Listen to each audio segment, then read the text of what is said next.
Assalomu alaykum azizlar. Bugun sizlarga albatta juda qiziq bo'ladigan bitta sayt haqida gaplashamiz. Bu ekranda ko'rinib turgandek manfluence.com. Bu nima sayt? Bu YouTube kalkulyator degani. Bunda masalan kunlik qancha ko'rishlar bo'layotgan bo'lsa, masalan, aytilyapti bu yerda 20 mingmi yoki 30 ming, 40 ming, 50 mingmi yoki qancha prosmotr bo'lsa, CTRga qancha berayotgan bo'lsa, masalan, YouTuberlar tushunadi CTR nimaligini. Xullas, masalan, menda hozirgi paytda o'rtacha 14 ming prosmotr bor kuniga. Ya'ni oyiga 400 mingdan oshuv. Yiliga shuncha 5 milliondan oshuv prosmotr deyapti. Bunda bo'lsa qancha bo'ladi? Kuniga kamida 3-4 dollardan, oyiga bo'lsa 100 dollardan oshuv pul ishlanyapti. Albatta to'g'ri, bu juda katta pul emas. Yiliga bo'lsa 1,5 ming dollar atrofida 12 oyda. Xullas, bu yana nima qilsa bo'ladi bu saytda? Bu saytda masalan YouTube kanalini, silkasini, bo'lmasam videoni, har qanaqa shu ko'rilayotgan videoni, masalan uzun videoni bu yerga silkasini tashlab, necha pul ishlayotganiga qarab qilsa bo'ladi. Masalan, deylik, bu yerda Bobur Mansurovni ko'pchilik yaxshi biladi kanalini. Bu bo'lsa 2,5 milliondan oshgan podpischiki bor. Bunda masalan har xil prosmotrga bo'lgan, ko'rilishlar bo'lgan. Masalan, Brutor har xil 1 millionga yaqin, 1 milliondan oshuv. Masalan, deylik, o'rtacha 1 million prosmotrga YouTube o'rta hisobda necha pul beradi, buni silkasini kopirovat qilib olamizda. Kalkulyatorga o'tamiz. Mana shu saytni yozamiz. manfluence.com. Keyin bu yerga aynan mana общий mana shunaqa joyga silkasini tashlaymiz. Keyin bu yerda kurs beradi, qancha pul ishlab bergan. Aynan 1 million prosmotr bo'lgan.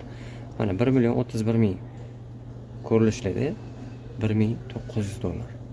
Bu juda ham zo'r natija. Kamida 1,5 ming, uzog'i shu 2000 dollarlar atrofida pul beradi o'zbek auditoriyasida. Bu degani. Bu o'rtacha hisobda. Hech kim aniq mashincha pul beradi deya olmaydi. Nimaga o'rtacha hisobda bo'ladi? Masalan, videoni sifati, videoni uzunligi, keyin tiliga ham qaraydi. Albatta bizani o'zbek tilimiz oddiyroq, kamroq pul beradigani qaradan hisoblanadi. Ko'proq pul beradigan bo'lsa, rus tili, jahon tillari, keyin eng ko'p pul beriladigan bu ingliz tili aslida hisoblanadi. Shu keyin xohlaganingizcha o'zingizni videoingizni, yo'masam o'zingizni kanalingizni qanaqa bo'layotganiga qarab. Masalan, Bobur Mansurovni endi bu katta auditoriyali nima deymiz, anaqa bo'lgandan keyin, kanal bo'lgandan keyin juda qiziq ko'pchilikka. Bobur Mansurovni kanalini silkasini olamiz va bu yerga kalkulyatorga tashlaymiz. Mana bu yerda dohod kanal qancha dohod qilayotganini stavit qilamiz. Hozir sizga ko'rsatib beradi.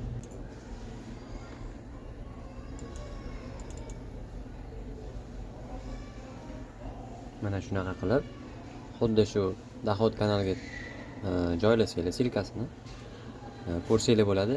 Podpischiklarning soni, ya'ni obunachilar soni 2,650 ming. Ko'rishini o'zini ham juda ko'pligini ko'rasizlar. 1,281,213 ming. Bu yerda dohodini o'zi bo'lsa, jami dohodi, ya'ni pul topishini o'zi 2,820 ming. Har bitta videoga tasavvur qilsam 4 ming dollardan. Bu juda ham zo'r natija. Bu endi o'zimizning O'zbekistondagi YouTube'da pul topuvchilarni bitta bu normal holati, bundan yuqorisi ham bor. Masalan, ulardan bittasi Rizanova desa ham bo'ladi. Rizanova bo'lsa, bu kanaldan ko'ra juda katta bo'ladi.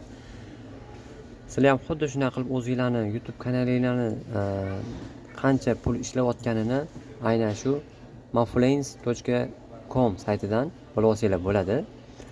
Aynan shunaqa qancha pul ishlayotganinglarni. Video sizlarga qiziq bo'lgan bo'lsa, manfaatli bo'lgan bo'lsa, obuna bo'lib qolinglar. yana bunaqa videolarni o'tkazib olmaslik uchun albatta va yana like bosib qolishingizni va qo'llab turishinglarni iltimos qilib qolardim. E'tiboringiz uchun rahmat. Salomat bo'linglar.